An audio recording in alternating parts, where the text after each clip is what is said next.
There is a color that appears in our oldest stories, woven into the fabric of fairy tales like a warning we've forgotten how to read. Red, the color of life, of blood, of fire, the color of beginnings, and sometimes of burning. Little Red Riding Hood walks through the forest in her crimson cloak, a gift, an adornment, a mark of love. But what are we really witnessing? A child wrapped in the projections of those that came before her, sent alone into the wilderness where wolves wait with ancient hunger. This is a story about energy, about heat, and about what happens when we give too much too soon to a vessel not yet strong enough to contain it. Carl Jung understood something profound about childhood. The child carries what we cannot, the unlived life of the parent, the unfulfilled dreams of the collective, the golden possibilities we abandon along our own path. We look at the young and see pure potential, not as they are, but as we wish we had been. And so we adorn them, we wrap them in red. The applause begins early, the stage lights turn on before the foundation is set. The child becomes not a person, but a vessel for our own hunger, our hunger for meaning, for redemption, for the second chance we never got. This is projection as possession.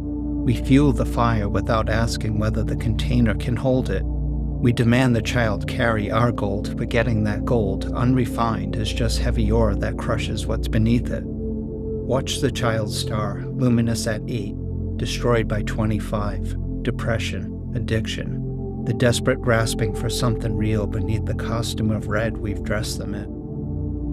Little Red Riding Hood is sent into the forest, into the realm of instinct, the unconscious, the devouring side of nature that doesn't care about our intentions. The wolf appears not by accident, but by attraction. The energy she carries, the concentrated redness, calls the predatory aspect of the psyche. This is the wilderness that awaits all inflation, the compensatory darkness that comes to balance what has been overvalued. In the tale of the old witch, another young girl is sent forth, not by malice necessarily, but by a failure of protection, a failure of containment. Her parents do not accompany her into the beyond. She goes alone, too early, unprepared. And at the witch's house, she is consumed, burned for warmth, used for fuel. The stories don't always end in rescue. The older versions, before we sanitize them for bedtime, understood something we've forgotten, that consequences are woven into beginnings. Too much heat, applied too soon, doesn't forge, it incinerates. The fairy tale does not moralize, it simply shows. This is what happens when the vulnerable is exposed to forces beyond its developmental capacity. The alchemists knew about heat. They understood that transformation requires fire, but fire without wisdom is destruction. The rubedo, the reddening, the final stage where the gold is achieved comes last, not first. It is a culmination of a careful process, not the beginning. Before the red, there must be the negredo, the blackening, the descent into darkness and decomposition. There must be the albedo, the whitening, the purification and the clarification.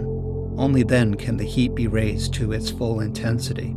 Only then is the vessel strong enough to contain it. But we are impatient. We want the gold now. We want the child to shine now, to succeed now, to carry our hopes now. So we skip the necessary stages. We apply maximum heat to an unprepared vessel. And the alchemists knew what happens then. Calcinatio. Not transformation, but reduction to ash. Hermes, the trickster, must be trapped in the vessel at the beginning. The mercurial energy must be contained, bound, worked with patiently. If the trickster calls the shots from the start, if impulse, inflation, and projection run wild, the entire operation fails. We see this pattern repeat across generations, across cultures, across the collective psyche. The child prodigy who collapses, the young athlete whose body breaks under expectation, the teenage star whose smile hides a desperation we only recognize in retrospect, after the overdose, after the breakdown, and after the public unraveling. Too much red. We project because we must. It's part of being human, part of how the psyche tries to locate what it's lost. But projection without consciousness is possession. When we cannot see that what we've placed on our child is ours, our unlived potential, our thwarted dreams, our need for meaning, we condemn them to carry a weight that will eventually crush. The adoration becomes a problem. The very love, the very instrument, the very fire we bring becomes a source of destruction. Not all vessels are ready for fire. Not all beginnings can withstand the heat of completion. The wisdom of the fairy tale, in its original darkness, is that it refuses to lie to us. It shows the natural consequences of our archetypal patterns. It reveals what happens when protection fails, when containment is absent, and when we rush the sacred process of becoming.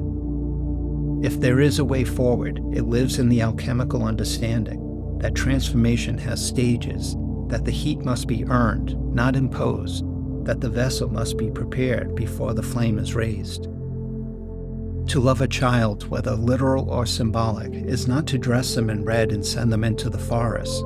Is to walk with them into the darkness, to hold the container steady while the slow work of the negredo unfolds, to resist the inflation, the projection, the desperate need to see them shine before they're ready. The gold will come, the rubedo will arrive, but only if we have the patience to honor the stages that come before. Only if we remember, too much red, too soon, brings only ash. And ash cannot carry the unlived life. But more tragically, ash cannot live its own life either. The future the child was meant to inhabit, the destiny they were called toward, the particular constellation of being that only they could have embodied, all of it extinguished. We don't just lose our projection, we lose a world, a unique unfolding that will never happen again, a voice that will never speak its truth, a path into mystery that closes before it was ever truly walked. The child is not merely the carry of what we fail to become. The child is the becoming itself, a future reaching towards its own revelation, a soul with its own appointment with the self. When we burn them with our red, we don't just fail us, we fail what could have been, the irreplaceable singularity of a life allowed to ripen in its own season.